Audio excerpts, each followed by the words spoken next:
And get it straight. Crime is a sucker's road, and those who travel it wind up in the gut of the prison of the grave. This started with laughter on a bright morning in a battle over a chicken, and got better as it went along. It could have lasted a lifetime, but it didn't. It stopped on a gray morning with a little wishbone broken. From the pen of Raymond Chandler, outstanding author of crime fiction, comes his most famous character in The Adventures of Philip Marlowe.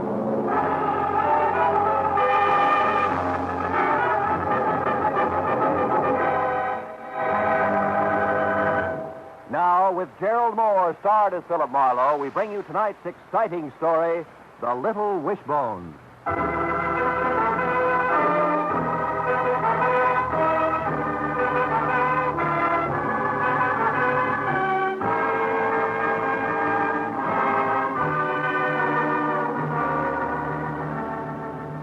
Sometimes the sun doesn't shine at 9 o'clock in the morning.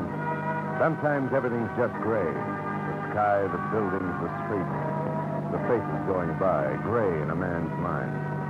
And when I parked in front of the politely landscaped stucco square on Sunset Boulevard and got out of my car, I knew that this was just such a morning. And that was right as it should be, because what I had to tell her, what had to be said, belonged in gray to the chilling half-light that leaves everything and everybody something less than real.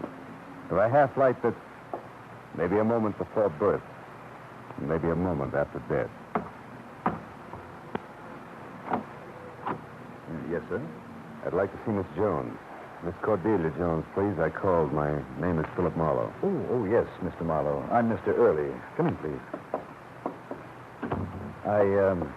The police told me what happened, sir. I'm sorry.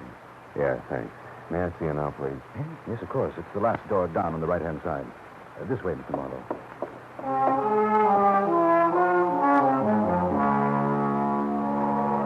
The plush carpet that ran the length of the corridor was also gray. And that fit, too, with the morning and with what I had to tell Miss Cordelia Jones. But, well, it didn't fit with another morning. 3 weeks ago. A morning that was bright inside and out. And it didn't fit with Jonesy. Oh, not Jonesy. The stranger in the butcher shop, the customer with the enchanting green-gray eyes. The girl who wanted the same stewing chicken I did. And in no uncertain terms. Oh, no, you don't. Oh, yes, I do. Oh, no, you don't. Possession, my friend. It's 9 cents to the law. And that young lady is just what I'm holding. Namely, one wing, one neck, both legs. Give me that. No, I got here first. No, you didn't, Mr. Marlowe. There. But neither did you, Miss Jones. Ah. It was a tie, a photograph finish.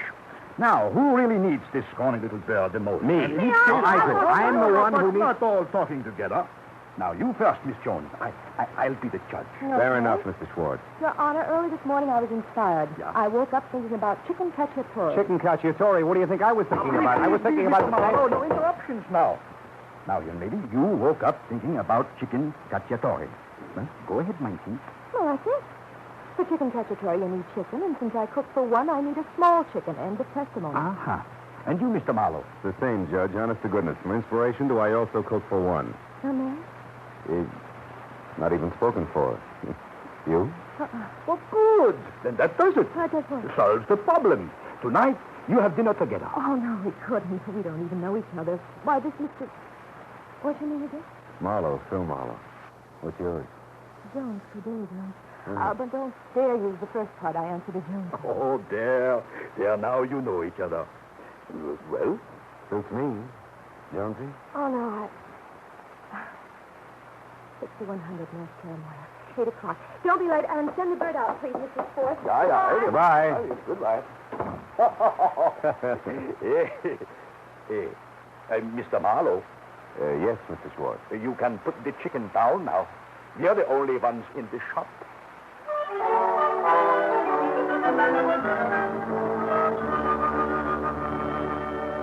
Well, that's the way it started. And it had gone along at about the same clip from the chicken cacciatore, which was the best I'd ever eaten. But only because I could look at the lovely chef while I ate it. Past a wonderfully gabby evening that I didn't want to see end. But end it did. To lunch the next day and the day after. Oh, yeah, Jonesy was something, all right. By profession, an artist around the edges. She painted beer cans and the like for an ad agency downtown. So her place on Cherimoya was half studio, half apartment, and all cozy. You know the kind of cozy that makes you want to curl up the second you walk in? Always makes you hate to leave. But leave you did because Jonesy liked to go places. And Jonesy liked to do things. Liked to play miniature golf and badminton and, of course, bowling every Wednesday night. Okay. Marlowe out in front it is, but the lady still has one try left. All right, let's see it. Here we go. Hey! Oh, that's right. Bill, boy, you lose. Honey, you're whipped. Now, tell me, am I great or no? Whip. Great, baby.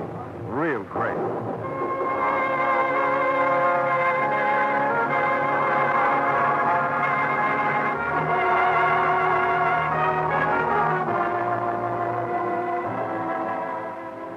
And now, ladies and gentlemen, before we start through the observatory proper, and tonight's exciting trip to the moon, we're going to go Of all the dirty, double-crossing dealers. where the story of astronomy was told. I'm talking about you.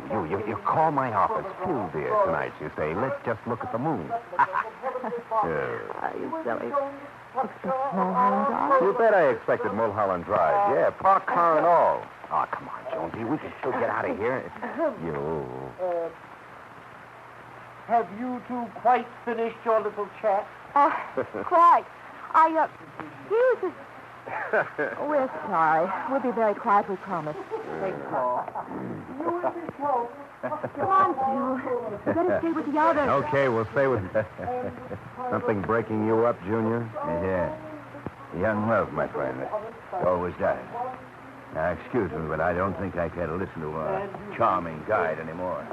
Good night, sir. Phil, are you going to join the rest of us, or...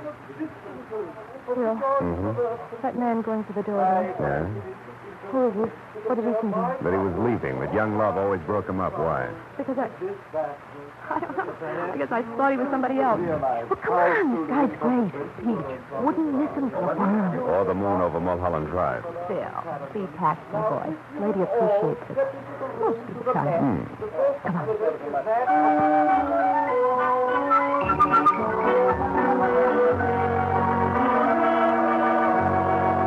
In her own most inimitable style, Jonesy was crazy. But there, too, I went right along with her.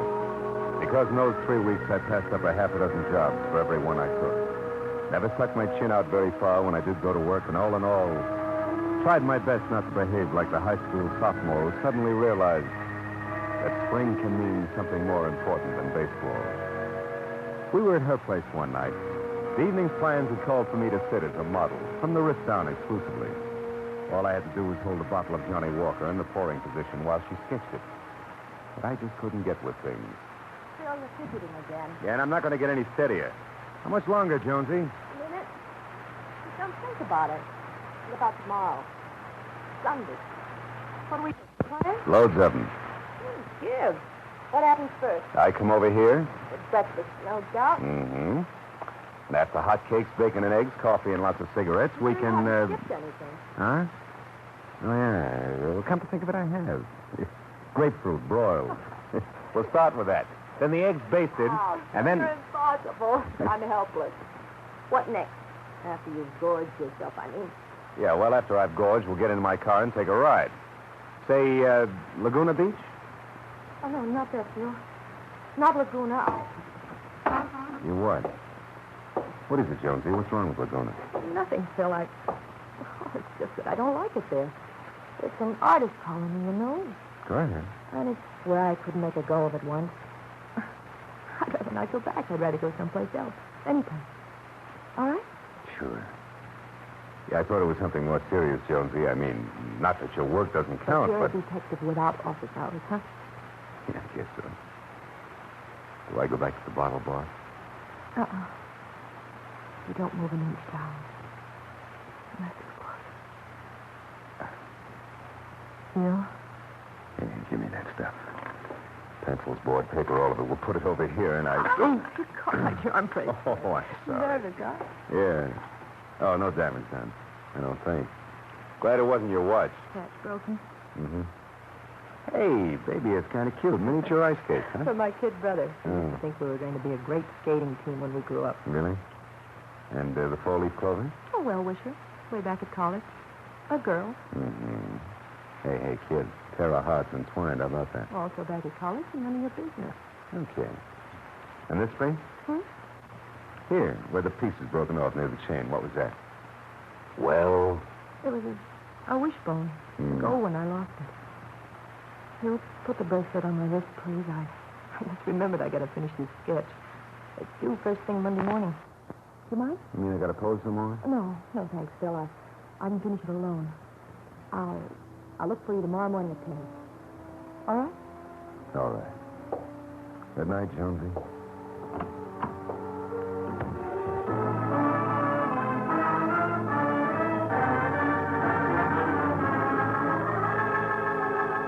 All the way home, I floundered someplace between pouting poor Marlowe, the girl he goes for, keeps secrets from him, and plain male pride. Goodbye, Jonesy. You live your life and I'll live mine. But by the next morning, I'd sold myself on the switch. Some things just weren't my business. I wasn't a private detective where Jonesy was concerned. It would all work itself out. Life would go on. And it did. Breakfast was wonderful. Broiled grapefruit included. And the rides to what turned out to be Santa Barbara perfect. So in the days that followed, no more was said about it, and nothing unusual happened. Until the following Friday night. That was night before last.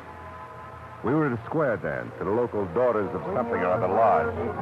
The exercise would do me good, she said, and I was learning in a hurry. I thought.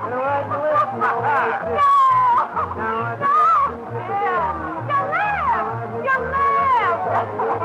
Now turn right to her! Oh, you big heart! Pick up your feet! Forget your part, Pop, just for tonight! But laughter died in her throat when we swung into a grand right and left, which abruptly brought her up against a tall, fat man with a circle of sweating face that offered cold black buttons for eyes. Almost no nose and thin, pale lips that were twisted as far away from a smile as possible. Without saying a word to me, she ran from the floor toward the check room. And I started after her until suddenly I remembered the face that had just frightened. It was the man who had laughed at young love that night at the observatory. The man Jonesy had thought she'd known. I turned back just in time to see him walk off the other side of the dance floor, calmly leave the building by a side entrance, which was all the cue I needed.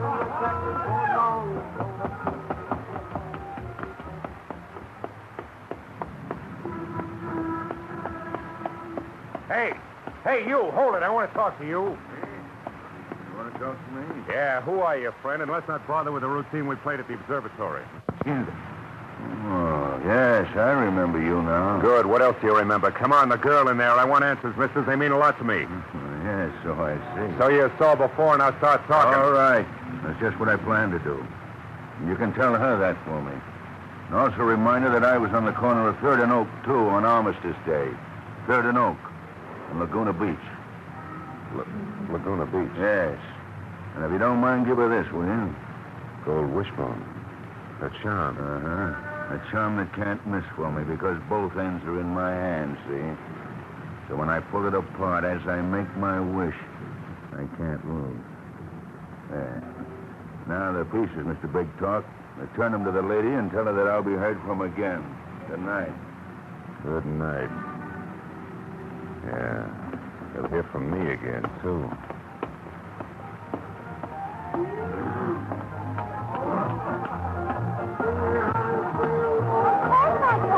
Now listen, Beth, if us hat-check people don't stick together, we haven't got a chance against them others. Well, we'll be... Oh, wait a minute, a customer. For you, Beth. Yes, sir. Your check? Yeah. But first, miss, there was a girl. About your height, dark hair, pretty green eyes, green dress, cut like... Wait a minute. Are you Mr. Marlowe, maybe? That's right. She leave a message? Yeah, she said to tell you she was going, but not home, just going. Just going? Yeah. Just going. For good. Oh, want your hat and coat now, mister? Yeah. My hat and coat.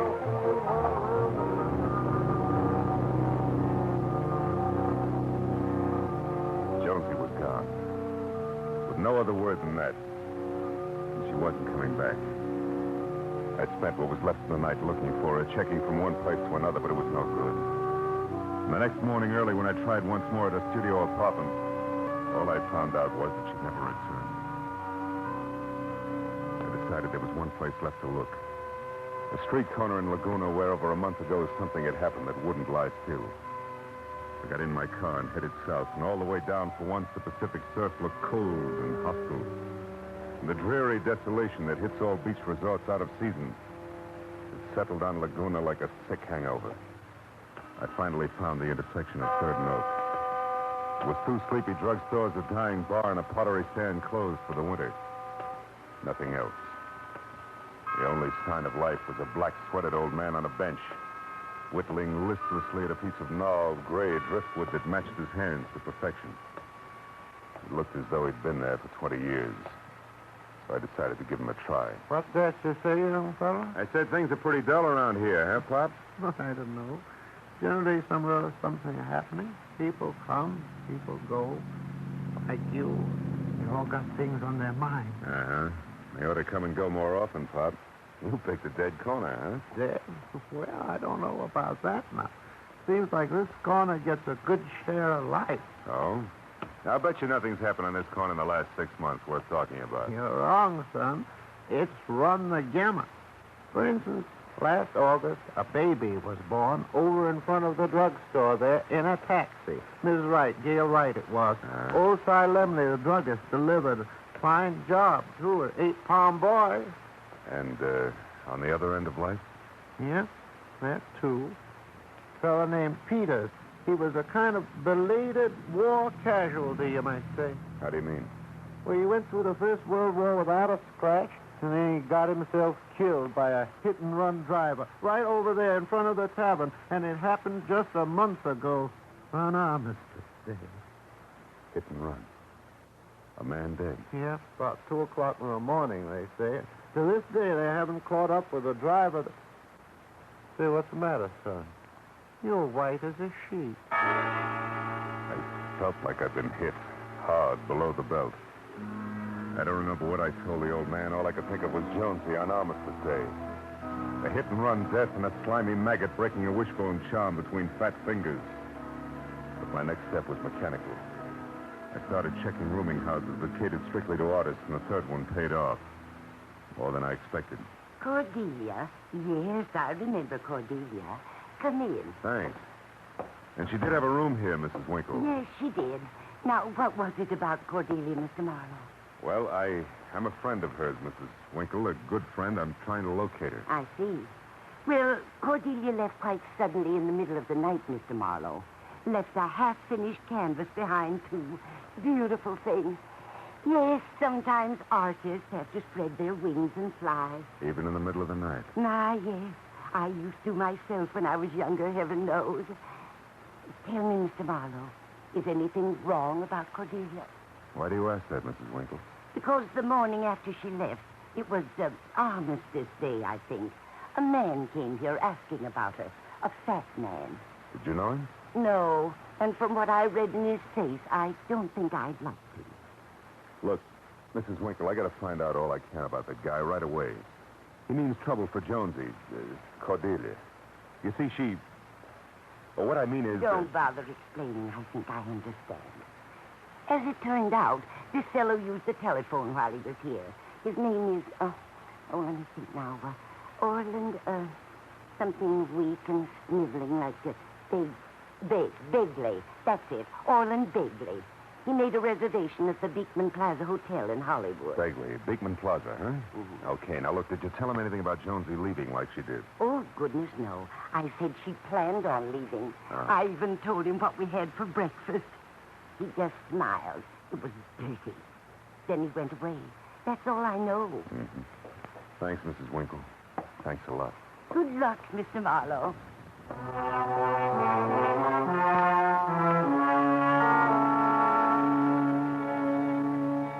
Good luck, she said.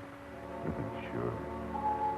All the good luck Marlowe and a girl named Jonesy had coming was burned out on a street corner at 2 o'clock in the morning a month ago. But we still had a chance. If I could only talk to Jonesy. All the way back to L.A., I worried because for that I had to find her first. I was halfway down the hall to my apartment when I heard it. My phone. I ran to the door and practically ripped it off the hinges before it stopped ringing. Hello? Hello, darling. Jonesy! Jonesy, where are you? That doesn't matter. I just called to say goodbye, Phil. I couldn't leave without that. Now, look, you're not going anyplace. You're going to sit tight right where you are till I get there. No, it's no use, Phil. I'm in a bad jam. I should have told you all about it long ago, but, well, it's too late now. It's not too late, baby. I just got back from Laguna. Honey, I know all about it. Look, you're in love with a good private eye, you remember? Don't run, baby. That's not the answer. There isn't any answer, Phil. There never was for us. Jonesy, please, will you shut up and listen to me for a minute? I can't, Phil. I've thought it all over. My mind's made up. So I'm going to have to get out of this mess in my own way. Honey, we got to talk. Come on, where are you? Please, Phil. Gee whiz, can't you see I'm having an awful tough time with this pitch as it is? Jonesy, baby, look. Don't make it tougher on me. I'm sorry for it, Phil, but thanks for the buggy ride, mister. It was swell while it lasted. Baby, you can't run. Don't try it. I know that, but Goodbye, Phil. Okay, Jonesy. We'll make it the hard way.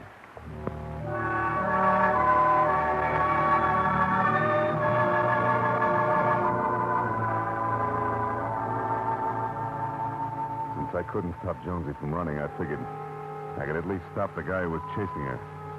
So I called the Beekman Plaza and found out that All and Begley was still registered. I got in my car and started for the hotel, but then I got another idea. There was a good chance that a sleazy, blackmailing crumb like Begley carried a record of his own. Anyway, it was worth a try and would pay off better now than a beating. So I went to police headquarters instead, where Detective Lieutenant Matthews was his old sympathetic self, as usual. So, you got some citizen all staked out, and now you want to find out if he's a crook, huh, Marlowe? What is this, something new in crime detection? Now, look, Matthews, I'll come down some quiet Tuesday and we'll make all the jokes all afternoon. But right now... Wait a minute. If you're going to dip into police files, I would like to know a little bit more about it, huh? No joke. All right, the guy goes by the name of All and Begley. Fat, dark, 6'1", about 40. Could be anything from a badger to a bum check artist. Right now, he's shooting an angle that includes me. So I find him in the files. I want an exclusive on him for 10 minutes, then he's all yours. Yeah? And what's the hooker? Why are you included? Because of a brunette named Jones. Oh. Jones, huh? Yes, Jones. I'd like to make it Marlowe someday. Don't fool, Matthews. This time I'm serious. Okay, Phil, okay. Help yourself. You'll find about 3,000 fat guys in there, 2,000 of them with dark hair. Go ahead and start. I'll send in one of the clerks to give you a hand. Matthews' guess was close. But with the clerk's help and hard work, we narrowed the field down to a few hundred cars and started through. The streetlights had been on outside for an hour before we finally found it. 40 pounds lighter and sporting a mustache, but there was no doubt about it. James Orland, alias Jim Orlo, alias Orland Bigelow, was now Orland Begley, with charges that ran from petty thievery in Louisiana to one that even got Matthews on the ball. Begley was wanted for murder in Rhode Island. What are we waiting for, Marlowe? Let's go get him. When we piled into the squad car and headed up Sunset Boulevard, I began to feel good again for the first time since Jonesy had run away at the square dance. When we turned up Whitley, Matthews cut the siren, and 2 blocks above the boulevard, we stopped. Around the corner from the Beekman Plaza. It was a 2-story frame hotel held together by countless coats of cheap paint only. And inside, a line of empty sweet air bottles said it took something more than ordinary ventilation to keep the musty smell from getting thick enough to chew. The jittery night clerk managed to tell us that Begley had room 212 and left his mouth hanging open while Matthews sent him outside. Marlowe, you mentioned 10 minutes alone with him. You still want it? Yeah, it's important to me, Matthews. Okay. Somebody's got to go up and get him. Might as well be you. Look, the boys will cover his window from outside and both ends of the hall from the landings. If it gets tight, just whistle and duck. Go ahead.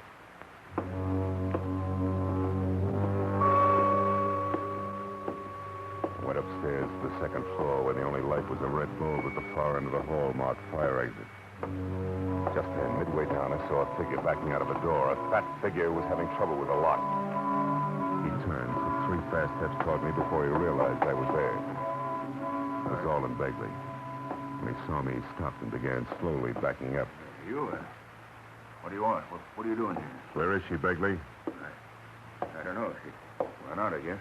It's all off anyway. Not going through with it. I changed my mind. Sure you did. Come here, you! You lousy murdering pig, Begley. Get up! How did you know that? How'd you find out? Police files bulletin from Rhode Island. You mean you... Yeah. Yeah, that's right. I'm hard. I had to have dough. That's the only reason I tried to shake the kid down. Yeah, but listen, you got me now, so let's make a deal. I'll keep my yap shut. Not one word about that hit and run. You let me out of here. Bad chance, you slimy Oh, butt. okay, sucker. I've killed him more than once. But you won't stop me. Okay, you guys, follow me. Follow me, Bill. Oh. Nice going, Marlowe. You got him. Flat on his face where he belongs. Hey, where you going? Find Jonesy, Matthews. I got to talk to her. Hey, Lieutenant. Yeah? There's a brunette here in this guy's room. Better come in. Well, you hear that, Marlowe? Brunette. Well, let's go. It looks like you can do your talking right here and now. Come on, boy.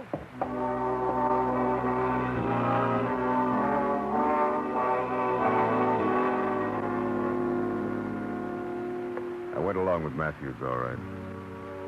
But it didn't work out like he expected because what I had to say to Jonesy then just couldn't be said. Not in a cheap hotel with a bunch of tough cops standing around it. I had to wait. Wait for the hours of a long night to pass. A night I spent pounding the sidewalks through miles of back streets while I tried to get hold of myself. But all that had been 12 hours ago.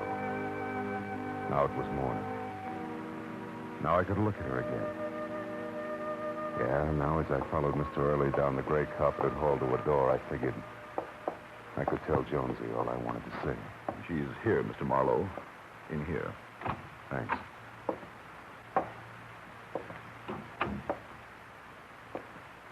Well, Jonesy,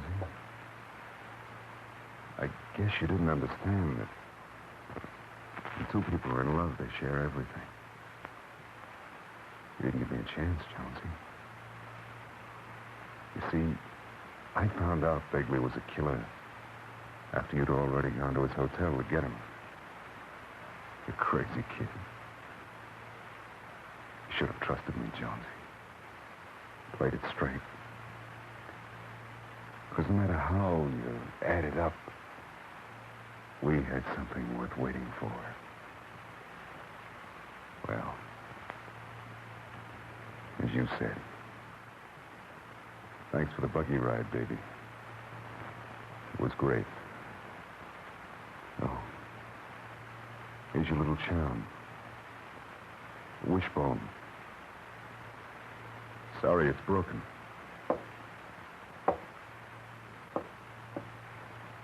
Goodbye, Jonesy.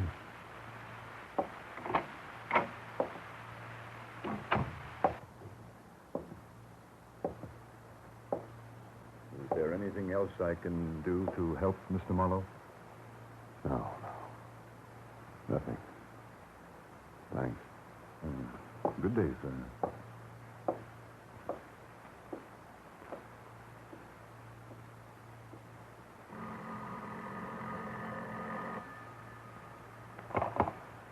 Hillcrest Mortuary.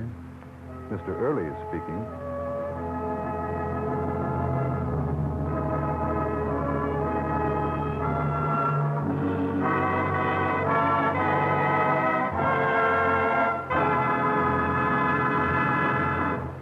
The Adventures of Philip Marlowe, bringing you Raymond Chandler's most famous character, star Gerald Moore, and are produced and directed by Norman MacDonald. Script is by Robert Mitchell and Gene Levitt. Featured in the cast were Gene Bates, Bill Johnstone, Jane Morgan, John Daner, Edgar Barrier, and Ann Morrison. The square dance was called by Paul Pierce. Detective Lieutenant Matthews is played by Larry Dobkin. The special music is composed and conducted by Richard O'Rourke. Be sure and be with us again next week when Philip Marlowe says... This time a tobacco-chewing engineer, a redhead running a bulldozer, and a leprechaun on a drag line, all added up to death at an unfinished trestle. And there could have been more. But then I found out which one had actually submitted the lowest bid.